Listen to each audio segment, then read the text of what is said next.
അമേരിക്കയുടെ സാമ്പത്തിക ഉപരോധത്തിനെതിരെ ഇറാൻ മനുഷ്യാവകാശ ലംഘനമാണ് സംഭവിക്കുന്നതെന്നും ഐക്യരാഷ്ട്രസഭയുടെ തത്വങ്ങളെ പിന്തുണയ്ക്കുന്ന രാജ്യങ്ങൾ ഇതിനെതിരെ രംഗത്ത് വരണമെന്നും ഇറാൻ അഭ്യർത്ഥിച്ചു. അമേരിക്ക നേരിടുന്ന സാമ്പത്തിക സൈനിക പ്രതിസന്ധികൾ മറച്ചുവെക്കാനാണ് ഇപ്പോഴത്തെ നീക്കമെന്നും ഇറാൻ ആരോപിക്കുന്നു.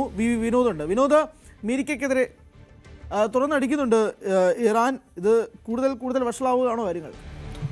ഹരി, ഏത് സാഹചര്യത്തിലും കീഴടങ്ങില്ല എന്ന നിലപാടിൽ തന്നെയാണ് ഇറാൻ ഉറച്ചു നിൽക്കുന്നത്. പക്ഷേ ഇപ്പോൾ ഈ അന്താരാഷ്ട്ര സമൂഹത്തിൻ്റെ ശ്രദ്ധ ഈ വിഷയത്തിലേക്ക് കൊണ്ടുവരാനുള്ള ഒരു നീക്കം തന്നെയാണ് ഇറാൻ നടത്തുന്നത്. കാരണം കൂടുതൽ ഉപരോധം എന്ന നിലയിലേക്ക് അമേരിക്ക പോവുകയാണ്. ഇപ്പോൾ തന്നെ അവരുടെ ആസ്തികൾ പല ഭാഗങ്ങളിലായുള്ള ലോകരാജ്യങ്ങളിലായുള്ള ഇറാൻ്റെ ആസ്തികൾ മരവിപ്പിക്കുക, ഹോർമൂസിലെ ഉപരോധം, എണ്ണക്കച്ചവടം പൂർണ്ണമായി താറുമാറാക്കുക, ആ തരത്തിലൊക്കെ തന്നെ അമേരിക്ക പോയിട്ടുണ്ട്. ഇതിന് പുറമെയാണ് ഈ ഷാഡോ ഫ്ലൈറ്റുകൾ ഉൾപ്പെടെ ഉപയോഗിച്ചുകൊണ്ട് ചൈനയിലേക്ക് അടക്കം ഇറാൻ എണ്ണ കടത്തുന്നുവെന്ന ആരോപണം. അവിടെയാണ് ഈ എണ്ണ കടത്തൽ, അതോടൊപ്പം തന്നെ മറ്റ് സാമ്പത്തിക ഇടപാടുകൾ, കപ്പലുകളുടെ രജിസ്ട്രേഷൻ, വ്യാജ രജിസ്ട്രേഷനുകൾ ഉപയോഗിച്ച് കപ്പലുകൾ ഉപയോഗിക്കുന്നു, ഷെൽ കമ്പനികളുടെ ഉപയോഗം, ഇതെല്ലാം തന്നെ കേന്ദ്രീകരിച്ചുകൊണ്ട് കൂടുതൽ കടുപ്പമുള്ള ഉപരോധത്തിലേക്ക് പോകുമെന്ന് അമേരിക്ക പ്രഖ്യാപിച്ചത്. മാത്രമല്ല, ഇറാനുമായി സഹകരിക്കുന്ന രാജ്യങ്ങൾക്ക് മേൽ ആക്രമണം ഉണ്ടാകും. അത് സാമ്പത്തിക ഉപരോധം എന്നതിനപ്പുറത്തേക്ക് യുദ്ധം എന്ന ഒരു ഭീഷണി തന്നെ അമേരിക്ക മുഴക്കുന്നുണ്ട്. അതിൻ്റെ ഏറ്റവും വലിയ തെളിവാണ് ഒമാന് മേൽ ആക്രമണം ഉണ്ടാകുമെന്ന അമേരിക്കയുടെ ഏറ്റവും വലിയ പ്രഖ്യാപനം. കാരണം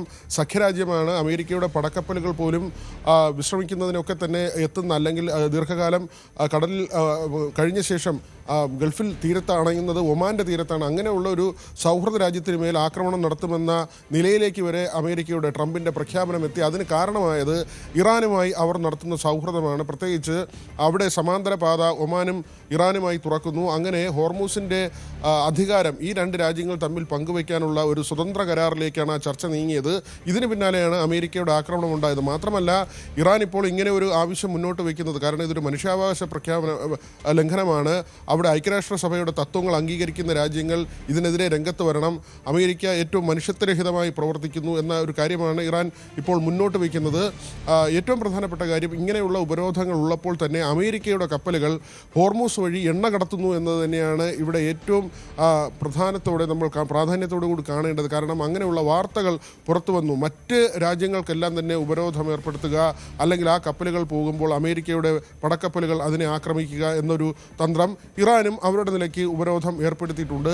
പക്ഷേ അമേരിക്ക സ്വന്തം കപ്പലുകൾ നിർബാധം അവിടെ നിന്ന് കൊണ്ടുപോകുന്നു. ഈ ഒരു പ്രതിസന്ധിയിൽ എണ്ണ വില കുറച്ച് ലഭിക്കുന്ന സാഹചര്യമുണ്ട്. അത് എണ്ണക്കടത്തിനുള്ളൊരു അവസരമായി അമേരിക്ക മാറ്റുന്നു എന്ന ഒരു കാര്യം കൂടി ഒരു വശത്ത് നിൽക്കുന്നുണ്ട്. യഥാർത്ഥത്തിൽ ഇറാനെ സംബന്ധിച്ച് ഇതൊരു വലിയ പ്രതിസന്ധിയാണ്. ചൈനയിലേക്കുള്ള എണ്ണക്കടത്ത് ഉൾപ്പെടെയുള്ള കാര്യങ്ങൾ പ്രതിസന്ധിയിലാകുന്നുണ്ട്. പക്ഷേ നമ്മൾ അവിടുത്തെ ഒരു ഭക്ഷ്യ സുരക്ഷയുടെ സാഹചര്യം കൂടി പരിഗണിക്കണം.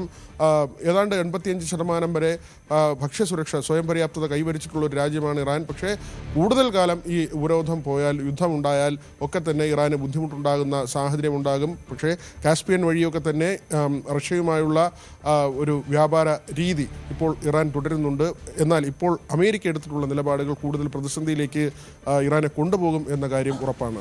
ഹരി, അമേരിക്കയുടെ ഈ തീരുമാനം ഒരു വലിയ പ്രതിസന്ധിയിലേക്ക് നീങ്ങുകയാണ്. ഒരുപക്ഷെ ചരിത്രത്തിലെ തന്നെ ഏറ്റവും ശക്തമായ സാമ്പത്തിക ഉപരോധമാണ് ഇപ്പോൾ നടക്കുന്നതെന്ന് വേണം തന്നെ പറയാം. അത് നടക്കുന്നത് തന്നെ മനുഷ്യാവകാശ ലംഘനമാണ് സംഭവിക്കുന്നത് ഉൾപ്പെടെയുള്ള കാര്യങ്ങൾ ഇറാൻ മുന്നോട്ട് വയ്ക്കുന്ന ഒരു സാഹചര്യത്തിൽ കാര്യങ്ങൾ കൂടുതൽ വഷളാവാണ്. അക്കാര്യത്തിൽ തർക്കമൊന്നും ഇല്ല. വിനോദാണ് വിശദാംശങ്ങൾ നൽകിയത്.